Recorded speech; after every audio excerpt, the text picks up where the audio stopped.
Good morning. This is the Blaine's Hole webcast that can be found each week on Facebook, YouTube, and LinkedIn. You can also listen on Spotify, Apple Podcasts, and get more information about past shows, future shows, and whatnot at my website, which is behind me, blainsworld.net. I'm your host, Blaine Greenfield, and I'm here in my Zoom studio in lovely downtown Fairview, North Carolina. And each week we focus on positive news and information about people and organizations in both Western North Carolina and throughout the country. And toward that end, it's my pleasure to introduce Madi Holtzman, Executive Director at Equal Plates Project, for being my guest today. Madi, feel free to wave to all your fans and friends who are watching this. Okay, and that is Madi Holtzman. Madi Holtzman has served as Executive Director of Equal Plates Project for nearly 4 years, leading a mission to connect local farms with neighbors experiencing food insecurity. Before moving to Asheville, she studied the food system in graduate school and worked on multiple small farms, which deepened her passion for building community through food. She also loves growing flowers and dreams of one day creating a therapeutic farm to support mental health and connection to the earth. Very cool. And so the question I always ask Maddie the first time I meet somebody is, as a kid, you grew up where? I grew up in Colorado. Okay, and did you always know, as a kid growing up in Colorado, you wanted to be an executive director of a nonprofit? I definitely did not know that as a child. No, I wanted to be an archaeologist. You wanted to be an archaeologist. So that's quite a shift. How did you get from being an archaeologist to getting into this whole area of farming and food? How did that come about?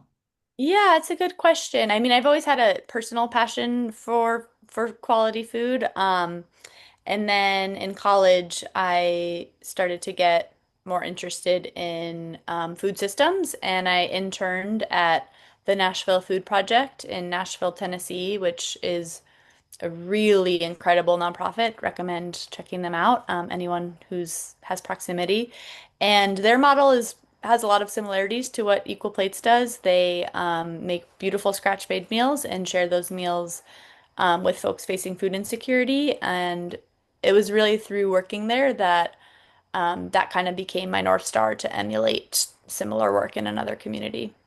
So that experience then was archaeologists lost, right? They went from archaeology into this whole field. The similarity, I mean, I farmed for a lot of my 20s. The similarity I see is like the digging in the dirt. That was kind of the appeal as a kid. So I have maintained that through line. Where'd you farm? I farmed for different seasons in Colorado, Long Island, Northern California, so a number of places.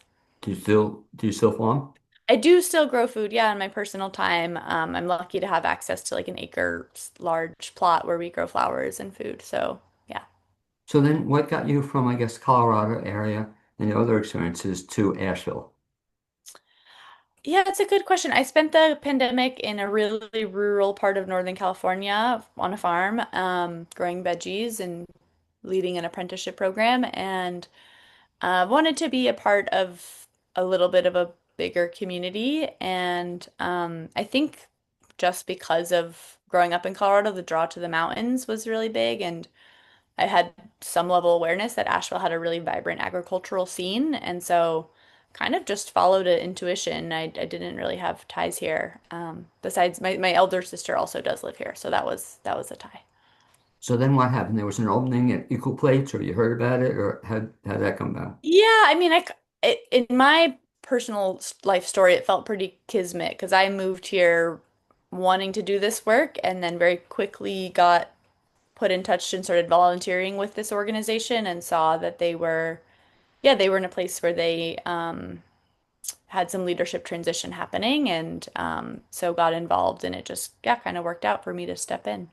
Well, so it sounds like you were like the right place at the right time when Yeah, you I got would say here. that. Yeah. Hmm. You said something interesting too, and other people hopefully will pick up on this as well. But one of the great ways to get involved in an organization is to volunteer, Hmm. start volunteering. So you had been a volunteer first for Equal Plates? That's right. Yeah, I started volunteering because I was just trying to get a pulse of this different kinds of work happening in the community. And so what were you doing as a volunteer? Yeah, so our volunteers, what I was doing and what all of our, for the most part, our volunteers do is help in the kitchen. We run just to maybe share that so people know what we're talking about. What we do is run commercial kitchens, and in those kitchens, we bring in food from local farms that we purchase from them at fair prices, and then we turn all of those ingredients into scratch-made meals that get shared with folks experiencing food insecurity. So, as a volunteer, it's a lot of food prep. It's a lot of chopping carrots, dicing onions, because of the volume of local food we use. It's a lot of, yeah, just working with the raw ingredients. Now, had you had experience in that area of the cooking and preparing of food? Not really. I mean, that's funny. I consider myself a farmer. I've obviously been doing food-based nonprofit work for really my whole career, and yet I can't really cook. It's still true. But I just wanted to get involved. So yeah. So that you were at Equal Plates, and then they had an opening. Is that what happened? Yeah, more or less. They had one of their board members kind of filling in as interim director, but he was ready to retire, one of the founding board members. And so yeah, they had an opening and I applied and it worked out. And when was that? How many years ago? That was in 2022 of spring. So yeah, it's been like 3.5 years that I've been with the organization. And so that's really cool. So you had never had experience as an executive director before? Not this level of leadership. I lived in New York City during grad school, and I met this really incredible food waste activist, Tristram Stewart, and ended up working with him to launch a beer company that was making beer out of bread that would otherwise go to waste. And so got some leadership and startup experience through that. And then the farm in California that I mentioned, I did help them kind of start their nonprofit branch. But no, this is my first time in this level of leadership for sure. And so now back to Equal Plates. So the primary thrust of Equal Plates, if I hear you correctly, is to then gather the food, I guess, from local farmers and then Hmm. turn it into finished product. And Meals, then yeah. what happens to the meals or how do people get them?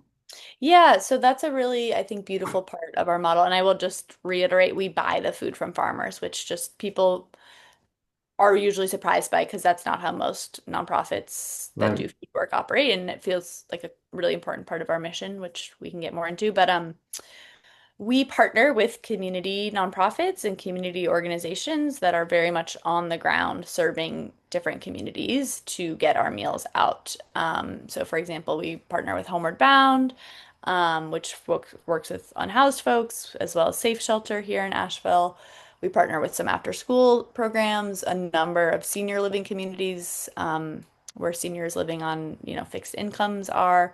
And so a number of parent support groups and groups that are supporting families involved in the justice system. So we kind of consider ourselves the food and meals expert, and then we know that these other groups are the experts with the populations they're serving, and we support their work by through our meals as well as trust them to get our meals to the people who are really going to benefit. So talk about the fact then that so you prepare, and we'll talk about this as well. You were telling me off the air that you prepare the food. You prepare that in local kitchens, or where do you prepare the food? Yeah, so we currently are operating out of two church kitchens in downtown Asheville. That's for anyone interested in doing this work. Churches very often have underutilized commercial kitchens.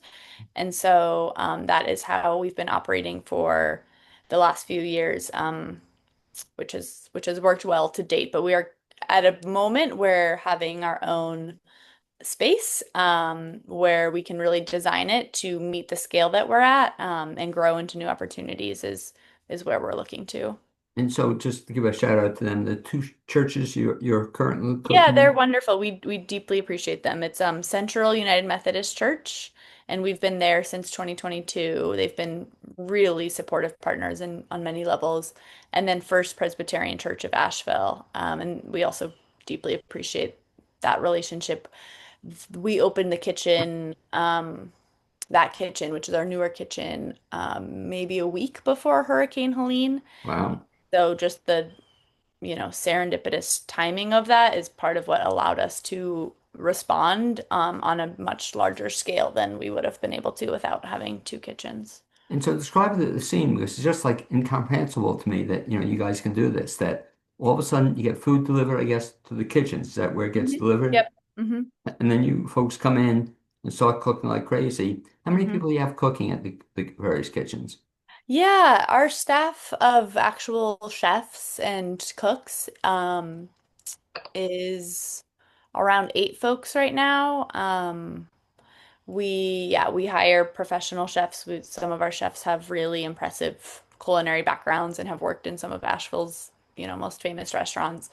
And so, and one of our founding board members, John Fleer, was the restaurateur of Rhubarb Restaurant in downtown Asheville. So yeah, we take a lot of pride in the quality of the ingredients we're using from local farms as well as the level of talent that our chefs have. And then it's them plus, dozens of volunteers every week who make it possible. And just listening to this, I'm getting hungry, as you describe this. Yeah. What, give an example of the kinds of foods you make or Yeah. Yeah, that's a great question.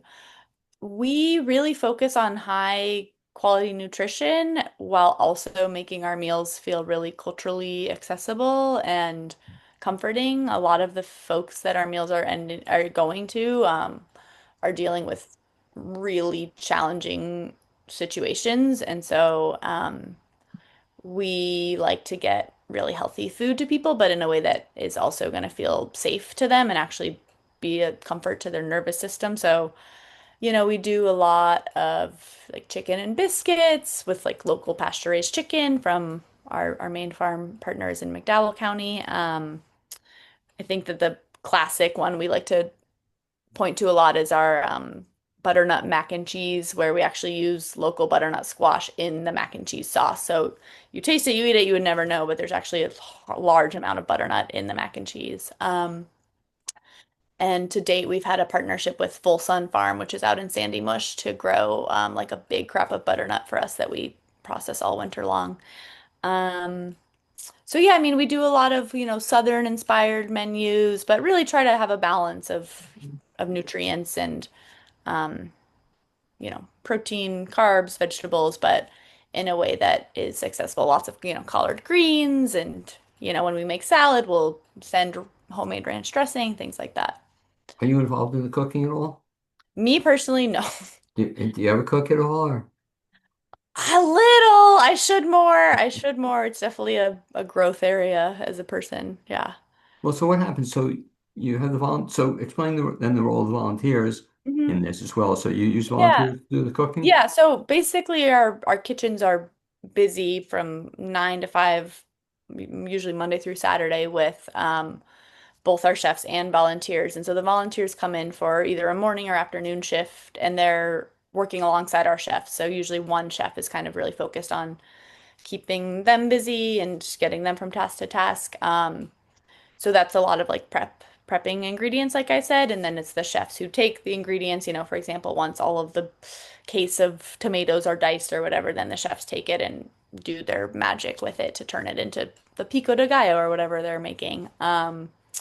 And so, yeah, there is a mix of chefs and volunteers pretty much at all times in our kitchens. And so what happens then?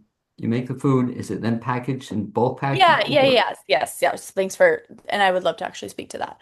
Um, so yes, our model for the most part has been that we prepare our food in hotel pans, like what you would see at, a big catering kind of buffet event. And then they go out in these boxes that keep food at temperature. For food safety. And it's a mix. We have a lot of volunteers who also actually help with the delivery. So they'll come pick up the boxes of totally prepared meals and then they'll drive them down to Homeward Bound or to, Umoja or Poder Emma or whatever community partner that meal is going to. And then it's a mix. Some of our community partners actually send their own staff or their own volunteers to pick up the meals, which obviously we appreciate just because it's a little bit less work for us. So most of the meals go out hot in bulk, ready to eat, and they go straight to wherever they're going to get consumed, and they get consumed right away by these various partners. I do want to note part of why we opened the second kitchen was that we've been involved in the North Carolina Healthy Opportunities pilot, which very unfortunately it's still in debate, but is most likely not going to be included in the the state budget for the upcoming fiscal year. And so the loss of that funding means that we've had to cease that program. And through that program, we were doing individually packaged meals, and then we were freezing those meals. And then it was a Medicaid pilot program. And the theory of the program, which was starting to be proven as accurate, is that if you invest in people's holistic well-being, including nutrition, housing, transportation, domestic safety, that their healthcare outcomes actually improve, and that ultimately insurance companies could save money by investing in people's whole well-being. And so our part in that program is that we would get referrals for folks on Medicaid, and then we would deliver directly to their door 14 fresh frozen meals every week. So it was enough food to feed these folks, lunch and dinner for the whole week. So I mean, we have accounts of it being I mean, just truly life-changing for some individuals living, in with health issues and poverty and all of these compounding complex factors. And that program got cut, so we had to cease those meals earlier this summer, which is it's a really big bummer. There's still a small chance that that it will be included in the budget. So if anyone watching this has political power, please advocate to our state to include it because it's been life-changing for many individuals. But anyways, with that ending, we are currently not doing individually packaged meals. But we are curious about ways that we can follow that momentum and get back into that. So that was a long answer, but yes. Got it. So talk to you what about two components you mentioned. So the one component you work with volunteers. How do people go about volunteering and what do they do to get on board? Yeah. So the easiest way is just to go to our website. You can just Google Equal Plates Project. And from our website, we have a volunteer tab, and it will direct you to Hands on Asheville, which is a website that coordinates volunteers. And so I think it makes you make an account, but it's easy. And then you can just sign up there will be a listing of all the shifts and the time and the location, and people can sign up that way. And so what's typically a good volunteer for you, or what are you looking for in the volunteers? Yeah, I mean, what's really special about our kitchens is that the range of kinds of folks who come in to volunteer is really runs the gamut. Some of our chefs like to talk about how our kitchens are kind of this third space where, yeah, people who maybe normally would not spend a few hours together are chopping onions together and having interesting conversations. So yeah, I mean, we have a lot of retired folks and a lot of different kinds of people who just want to do something with their time. And I think people also enjoy volunteering with us because it's so tactile and hands-on, and it feels like you're really like you can see the impact you're making with your few hours. So there's no age limit then in terms of, or what's the youngest volunteers you have? We will take volunteers who are below 18 if they have come with a guardian, and we, make sure that they're just, stemming kale or not not working with sharp knives. And sometimes we also have school groups come in, and that also offers the opportunity for us to give some education about the local farms we work with and the food system. So we do sometimes have younger folks come, but that's a little bit trickier to sign up. You'd have to reach out to us directly to ask. And then the other thing I assume you put volunteers for, if they're on the cooking or the kitchen, you need them as drivers or moving the food Mhm. around That's right. Yeah, yeah. as And well. some volunteers prefer that. They like going to the, end user site because I think there's a lot of meaning in seeing where these meals are actually going in those different communities. Um, and some people just, yeah, like to use the fact that they've got a truck or a SUV and no problem for them to pick up our meals. So, yeah, those are both valuable. And if you would, Maddie, talk about the other component. So aside from the volunteers, you also, I assume, have people coming to you or organizations wanting this food delivered to them, or how does an organization or somebody get involved in that part of it? Yeah, that's a great question. Folks usually just hear about us word of mouth or through other community partners. There's been honestly a really beautiful just snowball effect where, because I think we're in a small enough community, one nonprofit will, have our meals and then they'll share that with another one. But I'm trying to remember. Folks can just go on our website and reach out to us directly. There's an inquiry form, and so if there's nonprofits or groups who are trying to feed people, they can reach out that way. And the other thing that I'll mention about that is that we have kind of a sliding scale model for how we share our meals, and so it ranges from completely donated to certain partners and populations, and then some partners are like, we have the budget to cover the full cost of production for your meal, and so we will pay you that, and then everything in between. And so especially if there's groups who have a little bit of a food budget and currently are maybe, that's a role we play as well. A lot of groups are gathering people anyways for education around, parenting or things like this, and they might be ordering Domino's or something, and so we can offer higher quality for generally a competitive, if not better, price point. One of the things I would imagine that's challenging for you is that in addition to all the other stuff you're doing, you're also having to raise funds all the time, Mm, and I yeah. guess you didn't know that. I guess when you came on board, you realized that would be a factor. But how do you folks go about raising funds? Yeah, it's a really good question. Through a variety of ways, we have, built relationships with some donors who have invested in us in really meaningful ways. And it's really just a word of mouth thing. I mean, we're kind of constantly playing that game of trying to let people know we exist and share our story, and then hope that from knowing our story, people will be moved to donate. And, it's really valuable. We have folks who donate $5 a month, and then we have folks who donate, really large sums once a year and everything in between. And it really is donors at any of those levels all really matter. It really does add up in a way that is what lets us do this work. And so, yeah, building relationships with funders, individuals is a big part of it. And then, we write grants, and yeah, we charge for some of our meals. And one other thing I will throw out there for folks who are local, we're also offering catering with the model of buy one, give one. And so it's priced in a way that you're not only covering the cost of the people at your event when you cater with us, but you're also paying for an equal number of folks' meals in the community. So we're also trying to be creative in how we bring in, sustaining revenue. Now, you mentioned before volunteers can check the website. And by the way, let me have you repeat the website again, if you would. Yeah, it's just equalplatesproject.org. Um, So so people yeah. can go there to get information about all the cool stuff you're doing. But I assume that's also the place if they want to donate, they Yes. can make a Yes, donation through there. definitely. Yeah. We have a donation page, and through that people can get 501(c)(3) tax acknowledgments if that is important to them. So, yes. And as we wind down, Maddie, let me ask you, if you would, kind of for a classic success story. You know, you've been doing this now a bunch of years, and somebody wants to know, is this working? What's the Mm, story you tell them? yeah, that's such a good question.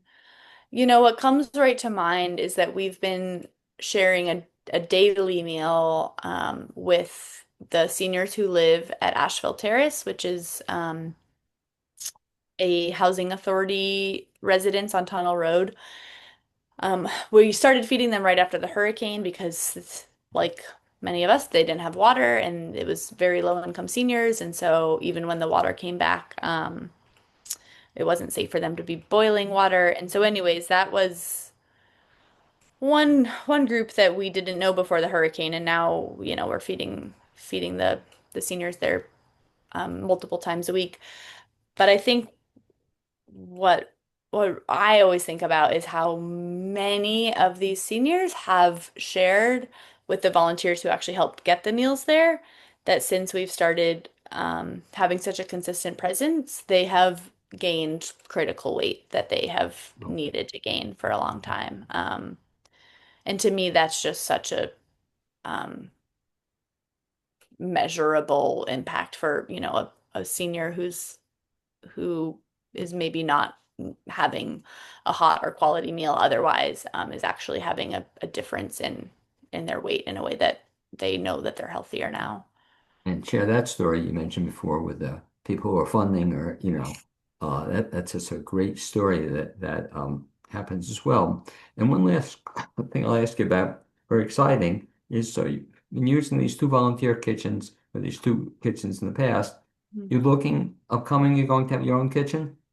Yeah, it's something that we are going to be able to publicly announce, I think, later this week. So anyone who sees this who's a couple days ahead of that are getting a sneak peek. But yeah, we're really excited. We for a long time have recognized that having a kitchen that really meets our capacity needs and our ability to grow is important. The churches have been truly incredible partners, and we hope to maintain those partnerships. But we're also going to be able to move into the kitchen at Hawk Creek Commons, and that will really just allow us to keep up our current scale as well as make how we do things a lot more efficient, as well as give us the ability to grow in the volume of food we can purchase from farmers and in turn the number of meals that we can share. So when that happens, will you still be using the churches? Yeah, that is the hope. Okay, fantastic. And so, Maddie, final question. Where do you see, I'll ask it both ways. Where do you see, for example, the organization going, say, 10 years from now? 10 years is a long time. Next week. But yeah, no. It's a good question. So I mentioned the Medicaid program that we were involved in that got cut.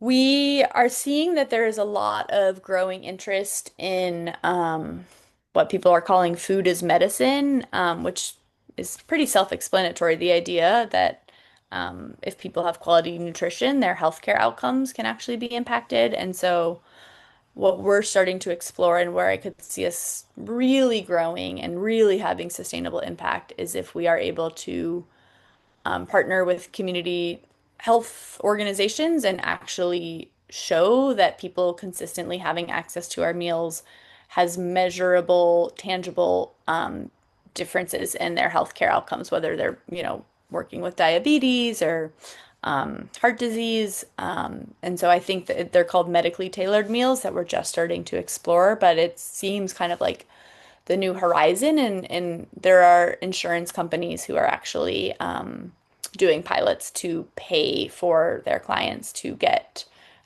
medically tailored meals. And so I think that that's where I see us in 10 years, but hopefully becoming, a regional scale provider of these meals where we are sourcing from farms all throughout Western North Carolina and then hopefully getting our meals to this whole region as well.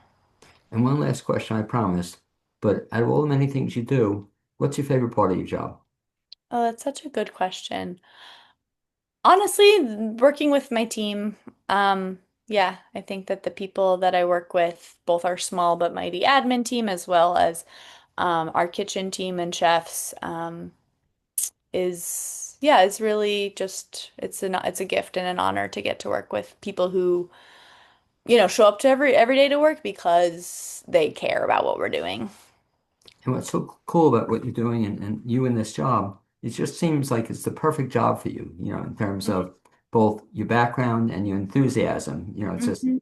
if, who would have thunk years ago that you could name this job, but you're here. So I thank you for being here at the right place at the right time. Yeah, definitely. I feel grateful for the opportunity as well. So thank you, Madi Holtzman with Equal Plates for being my guest today. Also my producer, Cappy Tassetti, and maybe one time in the not too distant future, we'll even bump into each other in person. That'd be Yeah, great. you're welcome. Welcome to come to the kitchen if you're ever in Asheville. Okay, thanks, Manny. Thank you.